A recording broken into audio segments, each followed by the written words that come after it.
July 24th, 2017 meeting of the Board of Adjustment is now called to order. Do I need to repeat it? Okay. The July 24th, 2017 Board of Adjustments is now called to order. Hello, my name is James Gamble. I am the Vice Chairperson of the Board of Adjustment, and I will be presiding over the Board's deliberation hearing items this evening. The Board of Adjustment is an impartial body made up of residents of the town of Prescott Valley who volunteer their time and effort and are guided by the state and local rules and regulations. This evening's proceedings will be conducted as follows. First, I will read the hearing application into record. Following the identification of the hearing application, the staff will present the case and their recommendations to the board, after which questions from the Board of Adjustment will be directed to staff regarding the case. After the board initially reviews the application, the floor will be open for comment, at which time the applicant will have the opportunity to comment regarding the matter in questions. It is at this point that I will open the floor to general comments from the public regarding the case before the board. I ask that you direct your pertinent comments to the board through the chairperson and not to the applicant, staff person, or individuals within the audience. I would also appreciate your cooperation in making your statement brief and to the point. When you address the board, please state your name and address for the record. Only one person may speak at a time, and all remarks must be addressed to the board as a whole.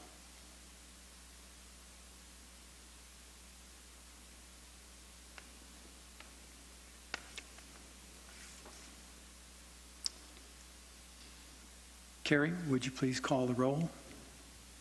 Member Johnson? Here. Member Shimon? Here. Vice Chairperson Gamble? Here. Chairperson Kyle? Member Wood? Here.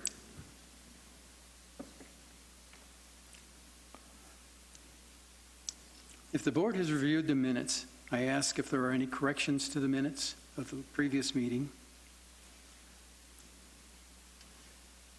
I have none.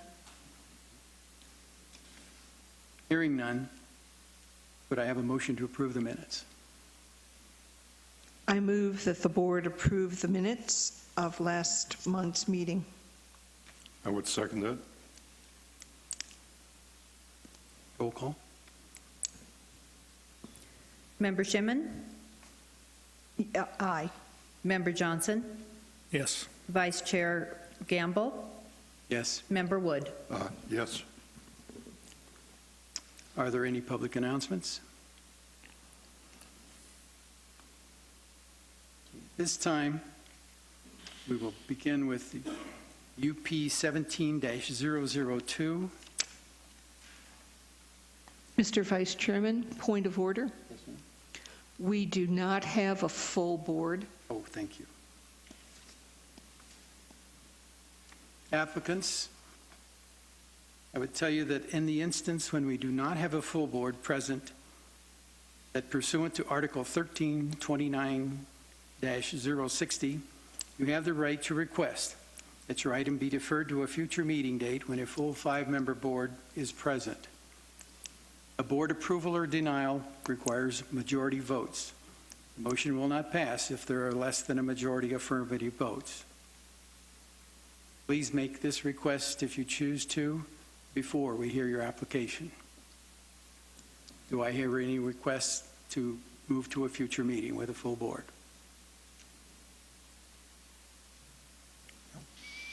Are there any announcements from the staff or board members?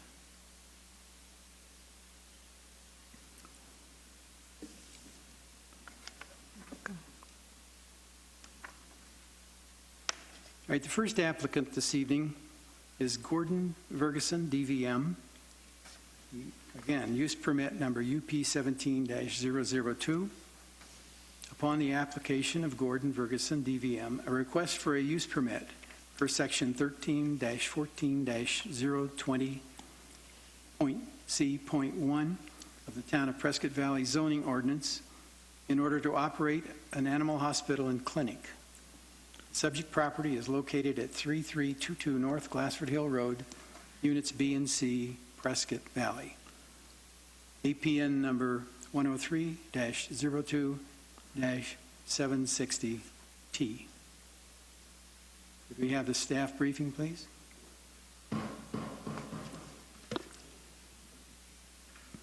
Good evening.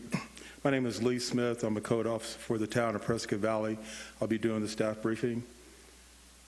The subject property is located in a C2 PAD, which is a commercial general sales and services planned area development zoning district.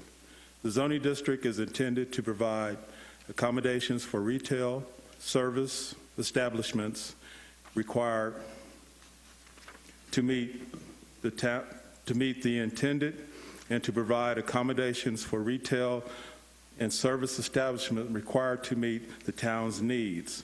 The planned area development, or PAD overlay, allows for the zoning district's flexibilities in design to maximize the choice in the types of environments, living units, and commercial installations and facilities available to the public. The district is designed for uses along major streets and highways.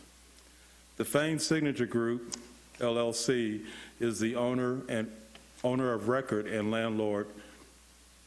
A letter from the Fain Signature Group, LLC, requesting consideration and approval for the use permit is included in your packet. The application is for Premier Pet Hospital, a small animal veterinary business, hospital and clinic for animals, is first allowed as a matter of right in C3 commercial minor industrial zoning district. However, the town code section 1314-020C1 does allow for hospitals and clinics for animals to operate in a C2 PAD zoning district with the benefit of a use permit.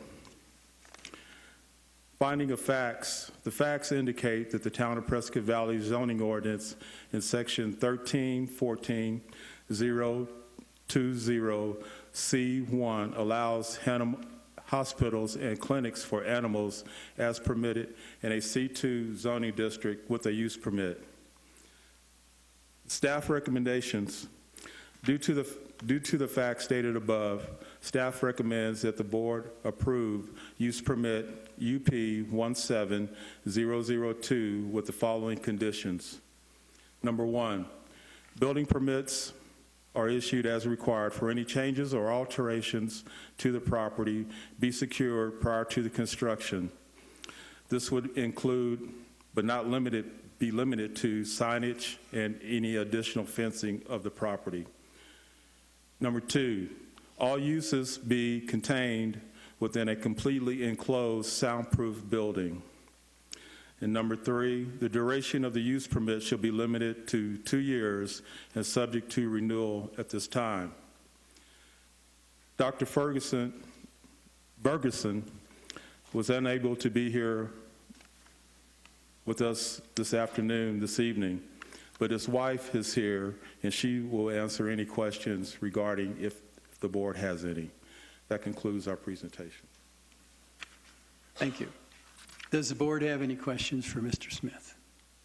I do not. Sorry? I do not. Sir. Please. Mr. Smith, thank you for an excellent presentation. Very Thank you. good. Thank you.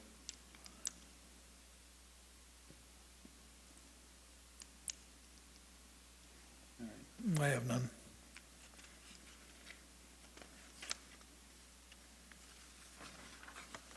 Would the representative for Dr., you have something to say, please? Okay. Could I get your name for the record?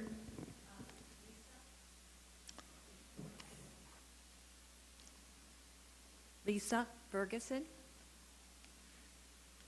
Thank you.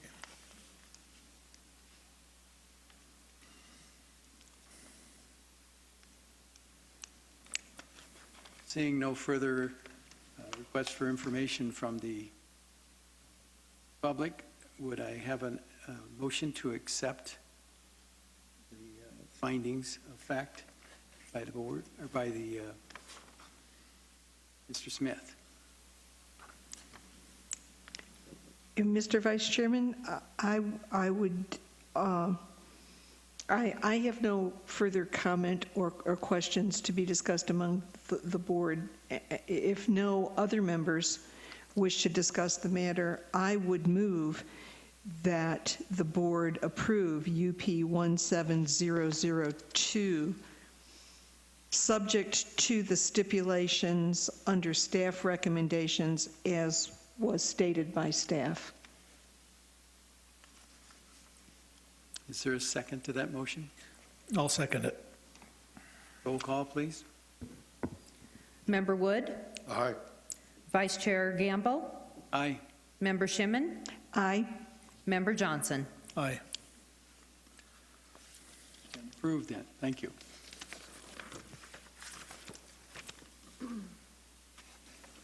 I apologize. I neglected to introduce the members of the town staff that are here this evening. Fernando Gonzalez, the Code Enforcement Supervisor. Mr. Lee Smith, who just spoke to us, Code Enforcement. And Carrie Stuti, the Administrative Support. Moving now to the second request for this evening.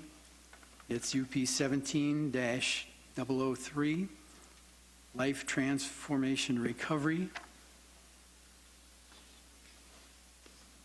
This use permit, UP 17-003, on the application of the Life Transformation Recovery, a request for a use permit per section 13-06-020.A.8.B2 of the Town of Prescott Valley zoning ordinance in order to operate a group home that will provide behavioral health services for adults.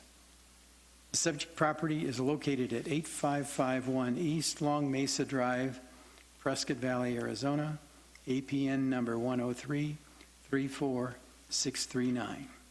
Staff discussion, please. The subject property is located in the RS zoning district. The RS zoning district is a buffer or transitional district between residential and commercial. It is important to note that there is a PM zoning district across the street, which is more intense, more of manufacturing type zoning district. However, the RS zoning district does also allow the residential use. The R1 zoning district actually allows for the use of group homes with the benefit of a use permit before the Board of Adjustments. The facts are basically that Chapter 13-06-020A.8B2 permits the use of group homes within the R1L zoning district. And due to those facts, staff is recommending the approval of UP 17-003 under the following conditions. That any and all building permits required be pulled prior to construction, that the duration of the permit be for 2 years, subject to renewal at that time, and that no more than 10 unrelated people live or reside at the residence, including caretakers. And that's all I have. If you have any questions, concerns, I'd be happy to address those. The applicant is also in the audience and is willing to answer any questions you may have. Mr. Gonzalez, having read the ordinance, the 10 unrelated persons, one of whom would be staff, it tells us that 9 people will be supervised by 1 resident staff member? Well, it basically says that no more than 10 people. So let's say you have 8 people in there that are being supervised, you can have 2 people that are staff. It's just giving you a maximum number of how many people that can reside in that residence, including caretakers. So if you have 4 caretakers, you can only have 6 residents, and vice versa. If you have 5 caretakers, you have 5 residents. And I'm sure the applicant can speak to how many staff members will be there at the resident. Having looked at the property, it appears to be a fairly small home to accommodate 10 people, but the town ordinance allows for that number. This is correct, and this is all mandated by the state of Arizona. The state actually dictates the number of people that can reside in a residential use. One of the things that they stipulate is that 6 people can live unrelated and still be considered a family unit, and this is under the Fair Housing Act. So they go further by saying that 10 individuals can live in a resident, again, only with benefit of a use permit under the auspice of a home occupation or care, a group home or things of that nature. Thank you. You're welcome. Mr. Gonzalez, I think you've already answered my question, but I'd like to ask it again. I'm reading in brief, I didn't see anything about licensing or certification, who has oversight for these folks? That is correct. This type, it's a recovery home. They're not required to be licensed by the state of Arizona. The state of Arizona does license other group homes, but this one's not required to be. So that's why we have this process before the Board of Adjustment, so that we have stipulations in place. I know the fire department's been out and they actually look at the home and regulate some of the uses, but we actually put some stipulations. That's why we put the 2-year in there as a just kind of a test or a trial basis. If there's any issues within the 2 years, and we can come back at that time and revisit this. But we are the ones that are going out there and monitoring what's going on at the home. Our building official will be going out there and looking at any life safety issues and things of that nature. That's why we do it, because the state of Arizona doesn't require it. You're telling me that there's no rules, regulations, no laws that, Unfortunately, the state does not doesn't look at this and regulate it in any way, shape, or form. because I don't think that the fire department goes out there and do the fire inspection, but that's about all they can do. They can't look at what's going on at all. Well, no, they can't go on what's going on inside, but they did require sprinklers because of the occupancy. They will go out and regulate. They will be required to get a business license, so they will have a yearly inspection. What does that consist of? The business license, or the inspection? Yeah. Well, the fire department will go out there and do checks on the property. Okay. And then if they come up with anything, then they'll address it through the building department. Thank you, sir. Mr. Gonzalez, a couple of questions that I had is, do they own the property now? I believe, yes. I believe the applicant is the owner of the property, and I'm sure he can address that. Right, and then they have pulled a permit to put sprinkler systems in? Yes, All right, so that is complete? that is correct. That is my understanding. So when code enforcement people went out there, did they, do you have a record of anything that's been done? Did they see anything that was done without a permit at all? In the beginning, I believe there was an issue with some construction being done without a permit, but I believe that happened prior to their ownership. Okay. And then they came back and remedied that. I don't know that they knew this going into it, but when the building official went in and did the inspection, he noticed that there was some construction, and it was brought to the applicant's attention, and he addressed all the issues. Okay, so that has been inspected as well? That is correct, yes. All right.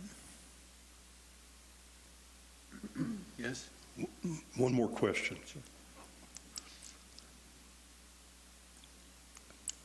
You talked about no more than 10 people in the houses. And is that according to Prescott Valley, or is that? That's in their town code, yes. But that came from Arizona state statute, from the state. Even though it is documented in our town code, it's specific in our code. I heard one of the board members mention it. What's the square footage? Of the home? Yeah. I believe it was close to 2325. I'm sorry? 2325, 2,325. Looks smaller than that. Of course, I'm not an architect. It's a, so the applicant may be able to address some of these That's questions fine. better than I could. All right, thank you. You're welcome, thank you. Any further questions or comments from the board? I'd like the applicant to please come forward now. Are you Mr. Gonzalez? No. No? Not the one that wrote or Sanchez, I'm sorry. Yeah, no? That's him. Please identify yourself. My name is David Sanchez. Hear you. Mr. Sanchez, please tell us a little bit about your proposal and Sure. enlighten us with what you have. Sure. I'm a registered nurse. I'm an Arizona native. I've lived in the Prescott area since I was 15 years old. And when I was working in the emergency department in Prescott, I saw how many people were coming through facilities, coming off the street, asking for help. There was no place that could help them that was a nonprofit, that was really caring and wanted to really help people without a ton of cash and a lot of money to be able to help them. And so I got the vision to help people to start a nonprofit, and so we did that. We opened our treatment center in Prescott Valley in 2015. So we've been licensed by the state for 2 years. We're regulated by them at our outpatient facility. We have a medical director, we have a clinical director, we have therapists and nurses. And so all of our patients go there for counseling and to get help and see a dramatic change in their lives. And our vision is to help people in this area because there's such a great need. Heroin and meth don't just affect people in big cities now, it's all across the U.S. And we want to do everything we can to help this community. And so we're opening this home in particular is for women only. There will be staff on site 24 hours a day.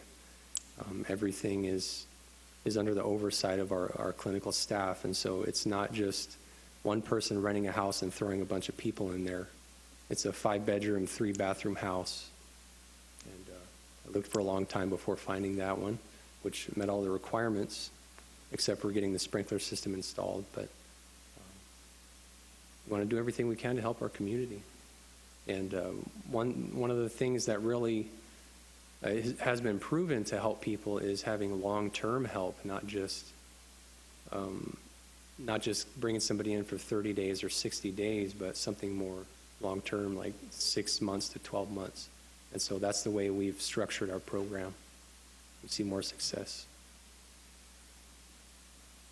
Does the board have any questions? Mr. Sanchez, you're on a registered nurse, and as I understand, there's 2 other folks involved? You got 2 other? Oh, we have a lot of staff. We have 7 full-time staff and a total of about 13. We have a clinic that it's at an office space on Florentine and Navajo. What's qualifications of your other people? Well, it depends on their job description. So a clinical director is a master's level therapist. You have to have experience in that field. We have 2 different master's level therapists. It depends on their licensure. The state of Arizona has 4 different types of qualifications that make somebody qualified to be a professional counselor or therapist. So one of ours is a licensed clinical, one of them is an LPC, which is licensed professional counselor. Also, LISAC is another certification that she has, which is licensed independent substance abuse counselor. So it's a specialty specifically for this type of work. The other one is a licensed marriage and family therapist. He's our clinical director. So all these people are on your staff, is that correct? Yes, sir. We also have a medical director who's an addiction psychiatrist. That's his specialty. And a nurse practitioner also who's a board-certified mental health nurse practitioner. So we don't just help people with addiction. We're not just getting people with addiction, but most people that struggle with addiction have some other sort of co-occurring disorder, as you guys probably know, depression, anxiety. A lot of them have had trauma as a child, so all these things come out together and manifest themselves in substance abuse problems, but we try to address every area of their lives. All right, thank you, sir. Yes, sir. You provide clinical services in the home or just at your office? Mostly just at the office. We do things like, it would be like day trips, hiking and things like that. There would be group activities outside of the clinic itself, but the counseling itself happens at the clinic.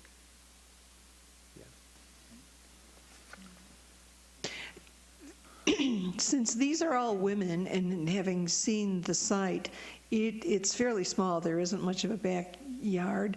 What provisions have you made for security?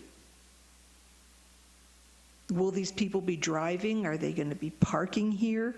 It's not clear to me how they and the other people in the neighborhood would be protected.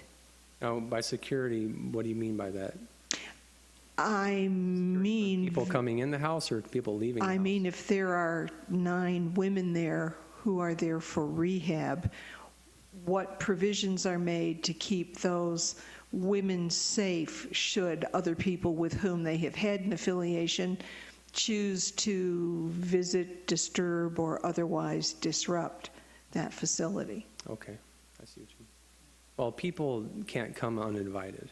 They would be asked to leave, and then that's not okay for people to just show up who aren't permitted to be there. It's just staff.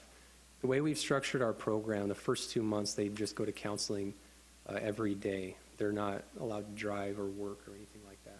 They need to learn the basic skills to get their life under control. The next 2 to 3 months of the program would be they would start to work part-time. There's constant supervision. They would have to sign out every time they leave, sign out every time they come back in.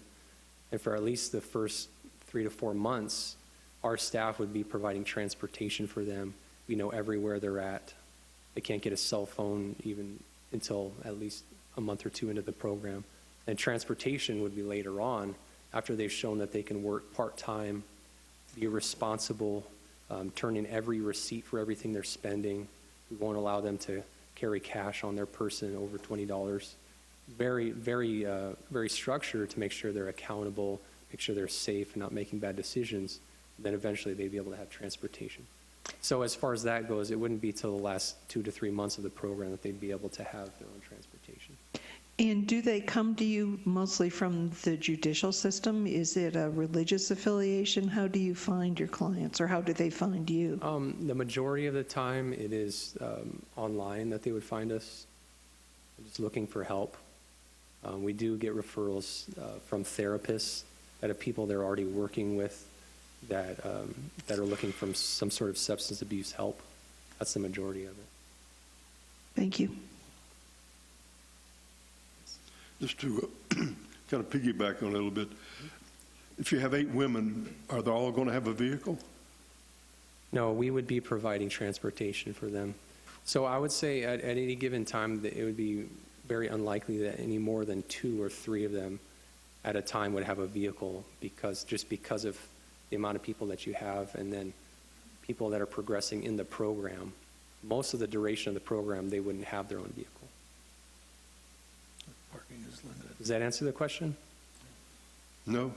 Okay, can you repeat it? No, I heard it the first time. I just didn't answer my question. Okay, maybe I didn't. Okay, where do you pick these people up if they don't have a vehicle? Because You mean, how do in they the get neighborhood, that's to- going to be, if there's a lot of cars there, that's going to kind of interfere with the neighborhood, I think.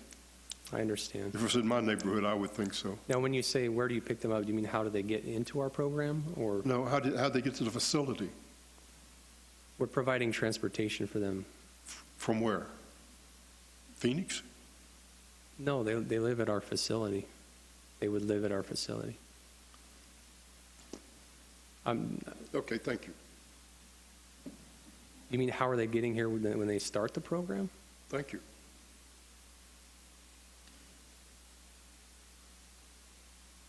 Are there any more questions from the board? I have no further questions. Just had one, just to clarify, I think maybe what Member Wood here is talking about is basically there's not much parking there. Maybe you could get 3 vehicles maybe. There's no garage anymore. Garage has been enclosed, I would imagine, so. So, you know, you got 2 or 3 vehicles, you'd have to make arrangements for something across the street or something, because there's no parking on the street. There might be, well, I was there just before I came to the meeting, and I guess there is a little bit of a pull-off. You might be able to get a car on the street, but There's enough room for 2 cars there. pretty tight, yeah. I've parked there with 2 different cars in that spot that's off the street, that's on the property, and then 2 in the driveway also. Okay, So 4 could fit, no problem. all right, answers my question. I have no further questions. No questions. Is your program an approved model of some, not approved, a proven model from other areas, or is this something innovative that you guys have started? It's a combination. So we see what doesn't work, which is a lot of companies will do what works best for their pocketbook, which is basically a 30, 60, or 90-day program, because after that is when insurance companies tend to stop paying them. And so they do that, put them in their program for 30 days. Yeah, you graduated, then they relapse a week later, and they take them back, and it's a revolving door. But long-term treatment has been proven to be more successful. We also encourage the use of naltrexone, which comes in a shot called Vivitrol, which can be it's a monthly shot that's been proven to reduce relapse on heroin up to 84%, because it helps a lot with the cravings, and then if they use an opiate, it won't be effective, it won't work for them. So there's no reason for them to use, and they stick with the counseling and treatment. How is it funded after that normal insurance period then?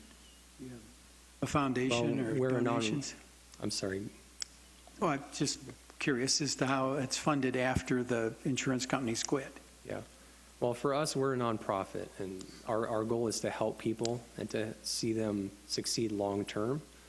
And so I would say at least 80% of our patients that we've had up to this point, we've written off a portion, if not most, of their bill, because a lot of times we're able to take what the insurance does pay and then discount or just write off the rest of it, because we want to see them make it. You know, even if the insurance only pays for a couple months or whatever, it's worth it. And a lot of times we'll scholarship people so that they can be helped. That's what they need.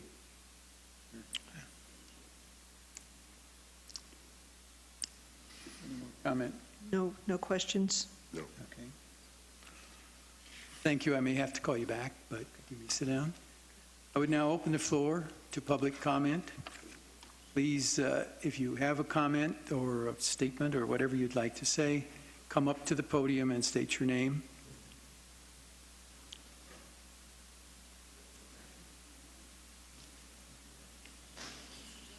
Yes. Hi, my name is Tammy Gage. I actually live right behind this property, or this property is right behind. I see the bedroom windows right outside my back door.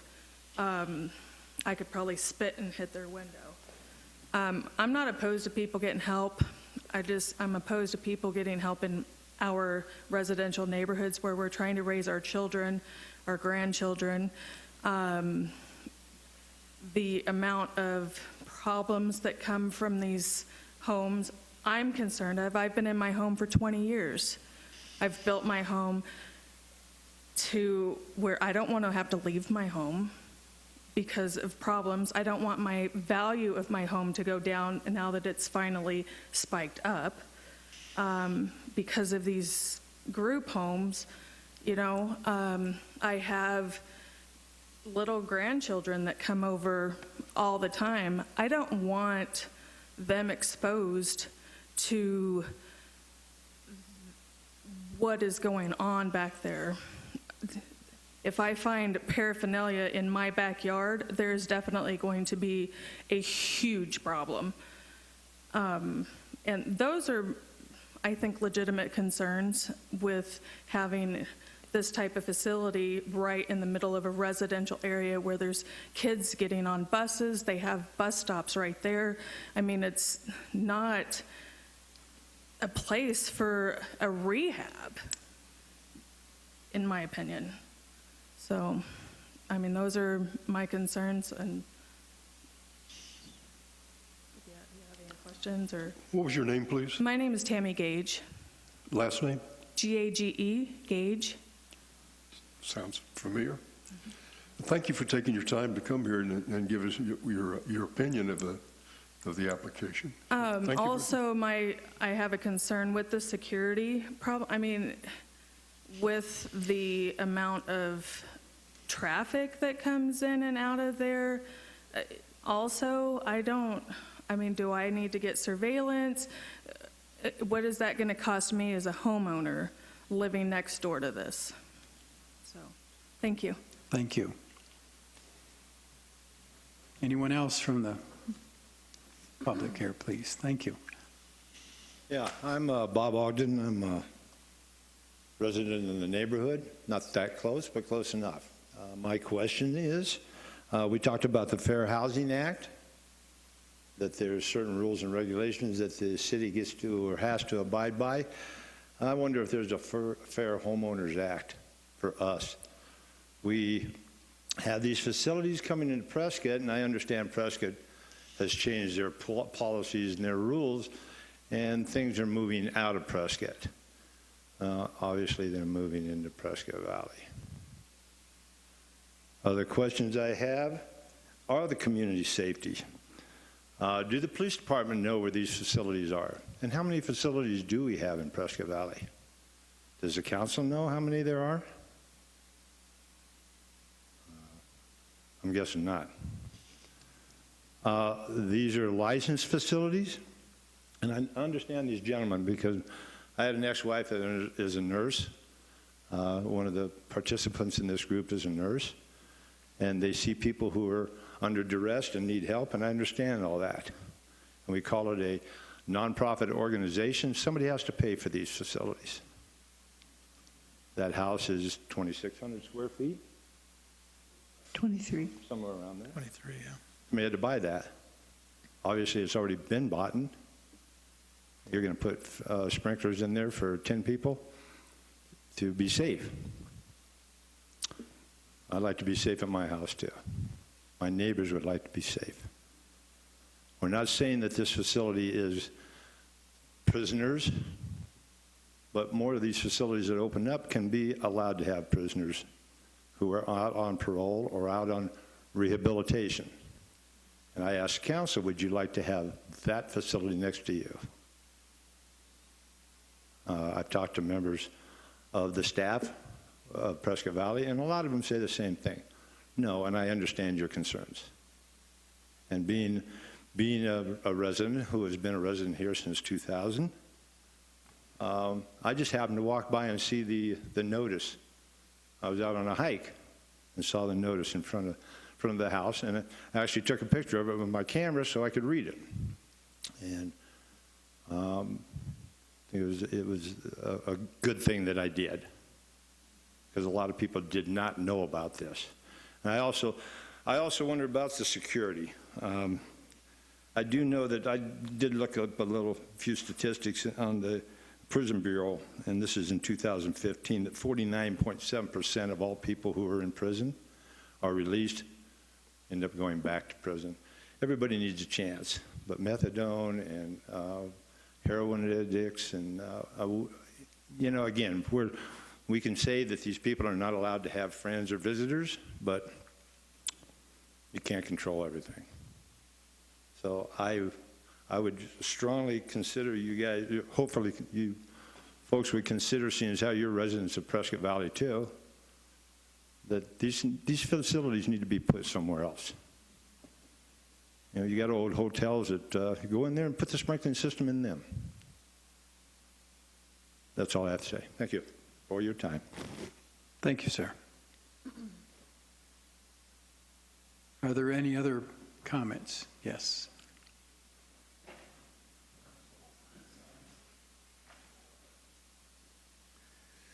My name is Rex Tolman, and I just had one thing come up in my head that, I heard on the radio that Prescott Valley wants to be a lot like Prescott, and the guy was talking about how we won't be like that, that's for sure, but there's a lot of things that I just bring with experience, but I don't really, own a home or, but I'm a member of the community, and I was just, concerned because, the word didn't really get out about this group home or, other group homes that are in the vicinity, I really don't have much to say. I just kind of, don't want Prescott Valley to be like Prescott, which is a beautiful community, but I've known about Prescott treatment centers, group homes, since the 80s, and since I've moved out here in 2004, there's been people that have been blaming treatment centers and group homes and stuff that, for things that clutter up the community or whatever that people see. And what I see, I don't go to Prescott very much, but I see a lot of people walking around the streets and not, know where to go, especially when they get kicked out and stuff and the insurance stops paying. And it's just really concerning to me because, I was in treatment once, and the thing was that after I learned about treatment, nothing really could help me, and I found something that did, it's a community that doesn't allow group homes, or they're not a part of group homes, and it seems like a lot of the group homes are kind of taking action from this community that I'm a member of, and so it's just a lot of stealing too, and security-wise, I've been hearing a little bit about that today, and protecting your home and stuff, and I don't know really what I was wanting to say, but I just kind of wanted to state an opinion and my concerns, so that's all. All right, thank you.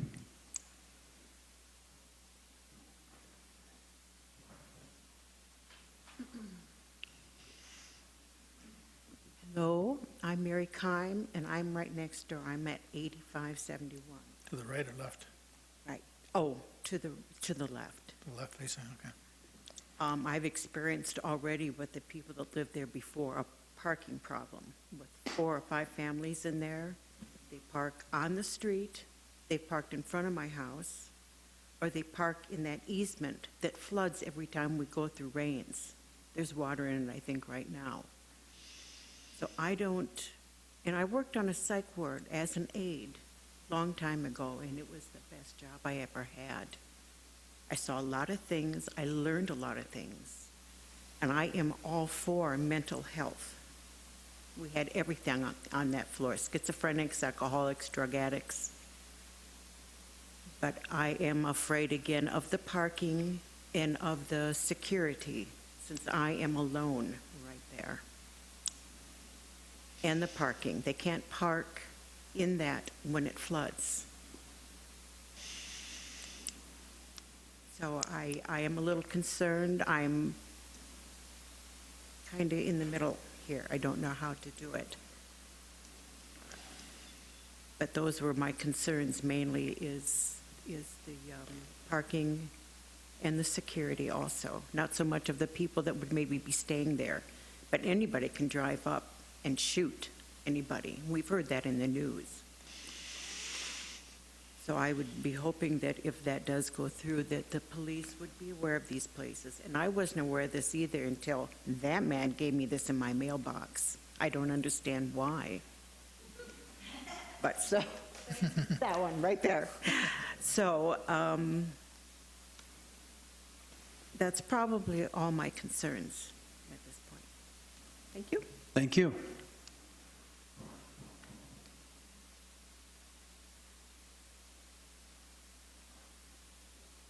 Yeah, my name is Rex Williams. I'm a longtime resident of Ranger Road, which is right around the corner from this facility. I have a question regarding, it says behavioral. I would assume that also has to do with drug addiction. And do they have a curfew where these people have to be in at a certain time? Are there facilities there to be tested to see that they're not on drugs? And if they are on drugs, will they be removed from the house? It doesn't seem, I know that from what I've known about rehab that only 3% make it through rehab. So if they're on drugs, 97% of them go back on drugs, and they do it while they're in rehab in a lot of cases. Just hate to see that come into the neighborhood. Thank you. Thank you.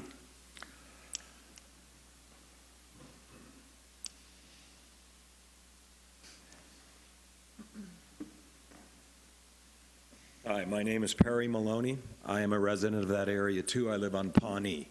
We already put up with traffic on Long Mesa with businesses, and now the food bank is right down at the end of Pawnee on Long Mesa, and it creates a lot of traffic.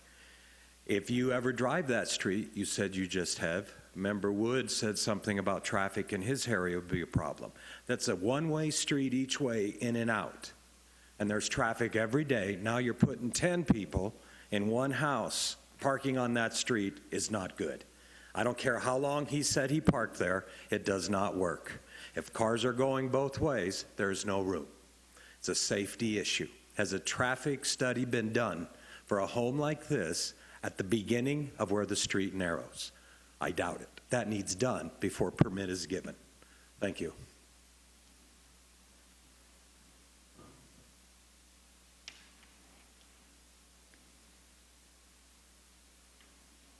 Hi, I'm Lois Maloney. I live on Pawnee, around the corner.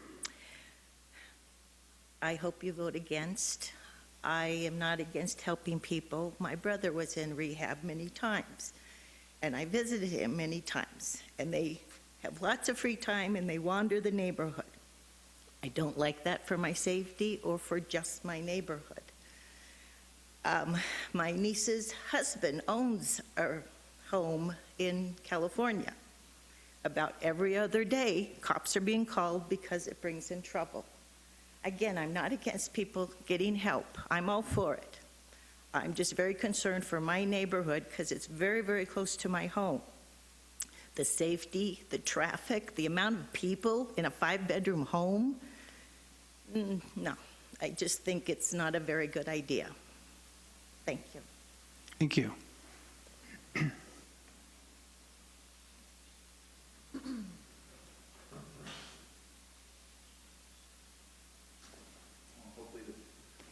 The best for last. My name is Ron Gage. I reside behind the home where this facility is. I've been there for over 22 years, and I'm a little concerned. You know, we all plan for retirement. I'm getting close to that point here, hopefully in about another 10 years or so. And I'm hoping my value of my home, the caring in my family, the raising of my grandchildren, my son that's at home still at 15 years old, he'll be 16 next month. I'm really concerned with the type of facility that's trying to come into my backyard. You look out my bedroom window, which our master bedroom is right next to the front door of this facility. And the people that owned it before were very, very cautious and pleasant as neighbors. We were respectful of each other. We had a great conversation in and out. It was a family. There was 2 children and a husband and wife, and they had a little apartment in the back there. We never saw that because it was on the other side where Mary's facility was. So the coming and going of people in and out of that facility really had me concerned. I mean, my back window where I sleep at night is right to their front door. I hope you guys take into consideration that we are a family. I have a family. I have grandkids that come over and visit with us. You know, I am concerned about my awakening. I don't know people coming in and out of that facility. I don't know what time they'll be opening. You know, I leave my house at 6 o'clock in the morning. I try to go to bed by 9:30. I've been with my company for over 32 years. So this is my retirement home. This is where I wanted to be. This is where I wanted to raise my children. This is where I want my grandchildren. My kids tell me, you can never sell this home, Dad, because that's home. You made a structure for us. This is our safety zone. I feel like my safety zone is possibly going to go away from me. I hope that I don't have to make a decision in my life to move on to something different. But I'm really concerned with this facility going in there. The parking we talked about already. I've been there, I've seen the floods come through. The water that runs through that facility is phenomenal. Especially, I know they've done a lot of upstream containment, but you can't park in that area. You never know what's going to come through. We all see what's going on with Mare and some of the other facilities right now. You know, what happens upstream, we don't know. Only Mother Nature and the person above us knows what's going on up there. So I know that maybe 2 or 3 vans coming in and out of there, that's happening for now, but as you talked about before, having these people as they go through this program, having vehicles and stuff, where are they going to park? I mean, I had a good relationship with the people that lived behind me before, and when they had their parties and stuff, they were parking across the street, which across the street finally had to put a barrier across there because they were using it as a parking lot where the Lucky 7 used to be. They park where the mini storage is, in that little pull out there too. I'm concerned about the parking, the safety, and to be quite honest with you, the people that are going to be coming in and out of that facility. So I ask of you, like somebody else had mentioned too, I mean, if the houses were changed a little differently, you know, backyard to backyard, front door to front door and stuff like that, it might be a little different. But I hope that each one of you guys have gone by there and you kind of see the layout and you look at the back window of where the master bedroom is facing the front door of that. I mean, the house had a timer on it, on the front light there, and it'd go on and off. I could tell you what time it'd come on and what time it went off because of the reflection of the light into my bedroom window. So there's going to be some accommodations that I would have to do if I was to stay in that house. I'd have to move my master bedroom to the other side where I changed there's a family room. I'd have to turn my family room into my master bedroom and possibly make that a living room or whatever. So I hope that you guys take this into consideration, please. Think about that. If that was you, what would you want done? You put your heart and soul in this place for 20 years plus, and knowing that that's going to be the place that you want for your family. So with that, I'll leave you with that. Okay. Thank you very much.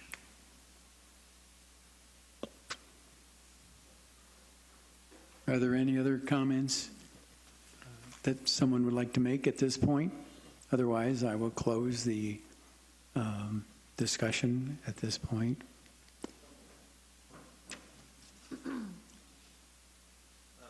Bob Ogden again. I'd just like the council to maybe do a little bit of investigation into how many homes there are in Prescott Valley before you make a decision on this. Maybe it's already a done deal. Obviously, it sounds like these gentlemen have already purchased the house and already have plans for the fire extinguishers to be put in and so on and so forth. But they haven't got the approval yet, and you gentlemen and lady are the ones that are going to have to do that. The other question I do have is if does the city licensing these gentlemen? Is there a tax involved? How is does the city collect any kind of taxation from these facilities? Just a couple questions. All I do is ask. I just ask that you gentlemen and ladies maybe check into that, how many facilities we have in this little town of ours, and to take that into consideration also. Thank you. Thank you. Fernando? I'm sorry.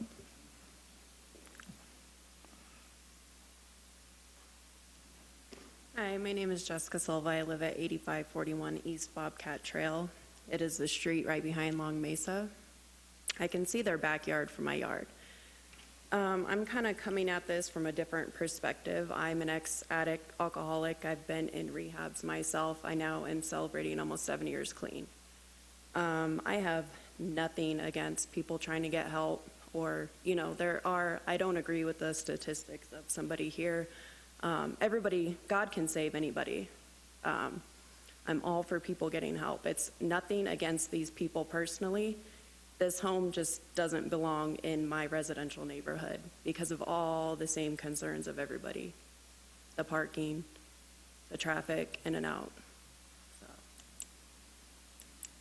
Yeah. That's it. Thank you.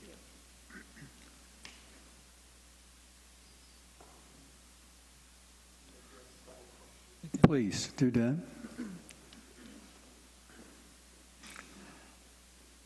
I don't know if I could remember all the questions, but I know there were a couple that were mentioned earlier that I do remember. One was a curfew. During the week, a curfew would be 10 p.m. They're not even allowed to make phone calls without staff permission. And during the first few months of the program, even the phone calls are supervised and monitored by the staff. They wouldn't be able to just get up and wander around the neighborhood, which is one concern I heard. It's not going to happen. If somebody does that, that's considered a decision to leave the facility. And so we would find another place for them to stay, probably Prescott or Phoenix or another facility who's able to take them. So also another thing, a concern that I heard was drug testing. When they're in our program, people would be drug tested 3 times a week, randomly. We test for over 12 different substances.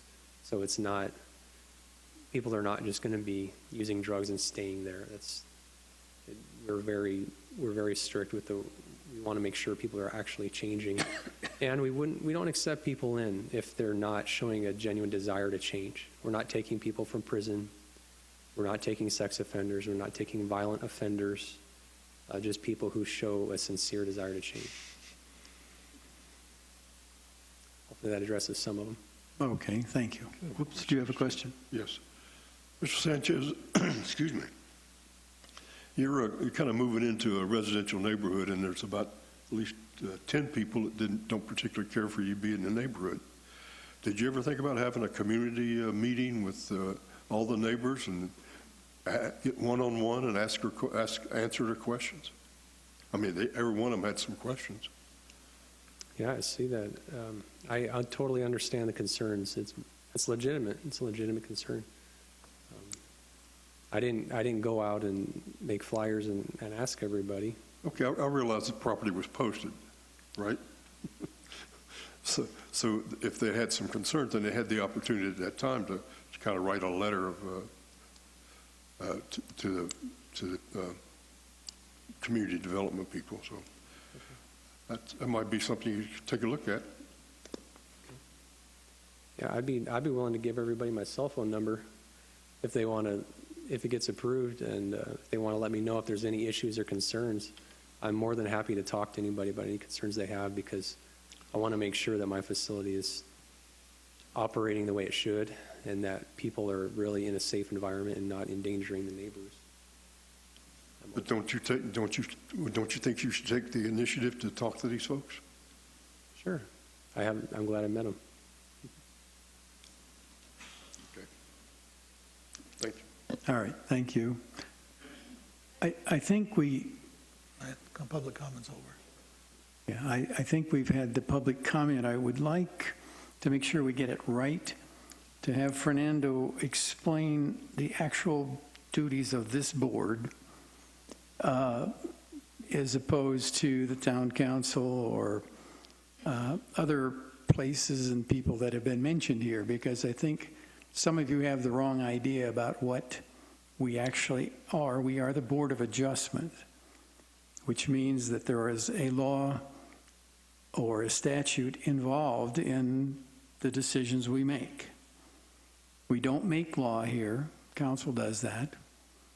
And so would you carry that a little further for me? In addition to that, as you continue with the explanation that we are not a legislative body, would you review, please, the differences for me and for people attending this Board of Adjustment meeting? R1M, R1L, the differences in the zoning, and when I was looking at the property, there appears to be almost commercial facilities in proximity. Sure. This is different from a single-family residential designation? That is correct. Thank you. First, yeah, and you're right, for everybody's, for information, the board doesn't make legislative decisions. You don't make rules. You can't impose town code. You can't change the code. All you can do is rule on whether something can be approved or not approved if it's not a self-imposed hardship, something beyond the control, uses that are not necessarily allowed in certain zoning districts. You can't approve those, but if they are, then without good cause, you can't deny it. But you do have the ability to for good cause. You do also do, variances, things of that nature as well, heights of fences, again, for causes that are not beyond the applicant's control. So uses that are not self-imposed. Uses such as the veteran, the doctor, the animal doctor, actually that was going to go in the C2 zoning district. Well, actually normally it's in a C3, but in a C2 allowed by use permit. These are types of things. And of course, conditions that are placed on these, because they're not usually seen in other zoning districts. So we have the ability to say, yes, you can do this under the following conditions. Now, the reason we're here before the board today is because this specific use isn't licensed by the state of Arizona. If it was licensed by the state of Arizona, we would not be going through this process. The applicant wouldn't be required to notify the neighbors, wouldn't be required to go through any process. He'd have to get a business license with the town, and the state of Arizona would actually regulate his use. And that's realistically why we're here.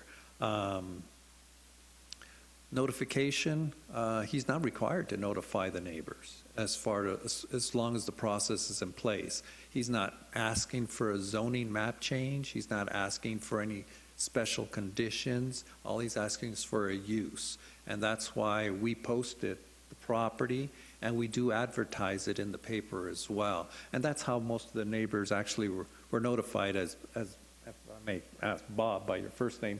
Bob is the one that actually saw the notification, took a photograph, and then actually showed it. So that's how the rest of the neighborhood, I believe, are presumed. But it was because of our posting that this all started, and that's how they got noticed. And I want to remember everybody's question. I also wanted to address, there are 43 homes existing at this time. Those are the ones that we know of. There's some that we don't know of because they're licensed with the state and weren't aware that they're required to get a business license. That's how we monitor how many are in the place. How we've discovered the ones that are on there is because the fire department, they actually go out and do inspections. Fire department notifies us and says, here, we found a new group home. It's this, that, or the other. And then we go out there and talk to them about, you're required to get a business license. We come in and we do the inspections at that time. So that's how we know how many are in the town that are documented or have business licenses. Just like this one will require, if approved, will be required to get a business license as well. Council doesn't normally do the day-to-day stuff. They don't know about this. This is something that comes through our department. If somebody were to go to council and ask them these questions, they would be directed to me, or I will write a report and send it to council, and they will answer the question. So in regards to how many taxes, we do not tax them. We do not get any additional money from them. All we get is the business license application for the home occupation. They pay that once a year, and that's pretty much it. That will actually pay, or it doesn't even pay, for the inspections that we provide to the home in regards to if any issues come up when the fire department notifies us of any deficiencies in the property or any issues like that. I don't know what other question. Oh, in regards to the zoning, the RS zoning, as I mentioned, is a transitional zoning district. Anything allowed in the RS will allow specific commercial uses as well. You can have a barber shop in that zoning district. You can have a small grocery store, pet market, aquarium, I think, off the top of my head. I'm trying to remember. Tailor shop. things of that nature can also go by matter of right. They do not have to go through this process to go onto that property. So let's say he purchased that property, he wants to put a barber shop there. He has every right to do that, wouldn't have to go through this process, again, because it's an RS, residential transitional zoning district, from residential into commercial. You also are allowed multifamily uses there. You also are allowed to have mixed uses. Mobile home can go in that area because it's a mixed-use area as well, even though we don't do that as much here in the town of Prescott Valley. And then, of course, it goes back to single-family residential. The zoning district across the street, as you said, you saw some businesses there, more manufacturing. Again, like I mentioned earlier, it's a PM zoning district, performance manufacturing, which is a higher intense for commercial use. We have the C1, which is general neighborhood services, C2, regular services, and then there's C3, which is a little more intense, but this is a PM, which is more intensive.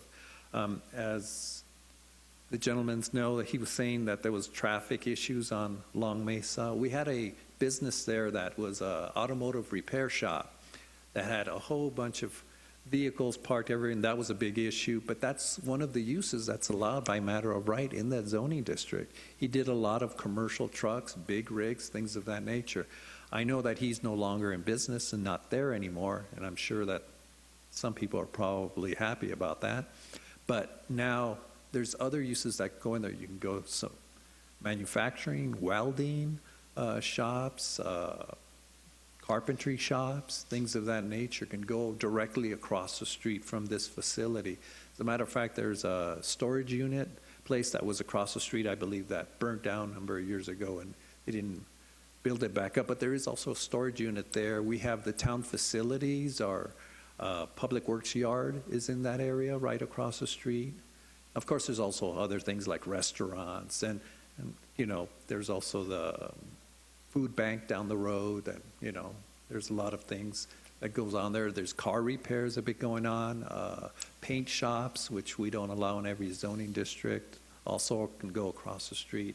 So there's a number of things. And again, this is a transitional zoning district that's really designed so that it can go away from single-family residential into the commercial aspect of the zoning. Thank you. I hope I addressed any questions. Yes, you did. I think you did. Great. Thank you. Thank you. I would thank no, that's closed. Thank you. I would thank you for coming, for sharing with us what you believe and feel. I don't know that this is the place that should be done. I think, in my personal opinion, that you are now the people who are going to monitor Mr. Sanchez and make sure that his business is run the way he says it will. We have, I'd say it was done yet, I'm just saying that you, as neighbors, are the ones that are the closest to it. You have access to the city police, you have access to the council, you have access to other means of making a correction if one needs to be made. I personally sincerely hope that there never has to be a correction made and that the business will succeed. At this point, I would like to ask for a motion to either accept or deny this request for a group home from the board.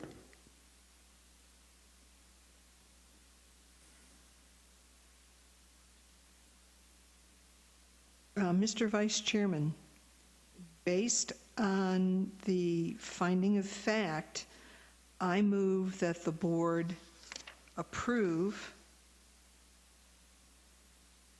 UP 17003 based on the finding of fact, based on the use permitted by current law and with the stipulations imposed in the staff recommendation. There's been a motion made. Do I have a second? I'll second it. Could we have a roll call, please? Member Wood, No. Vice Chairperson Gamble, Aye. Member Johnson, Aye. Member Shimmin. Aye. The motion has passed by a majority of this board. We will approve then the zoning change, or not the zoning change, the use change for this by the laws, as Shimon said. That's what we are working under is current law.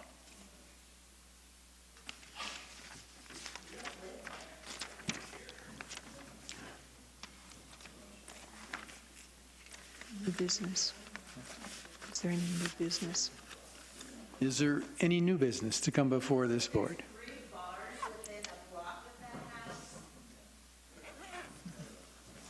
There is no new business at this time. All right. Seeing no new business, I would call for a motion to adjourn. So moved. I second the motion. All in favor? Aye. Aye. Aye. We're adjourned.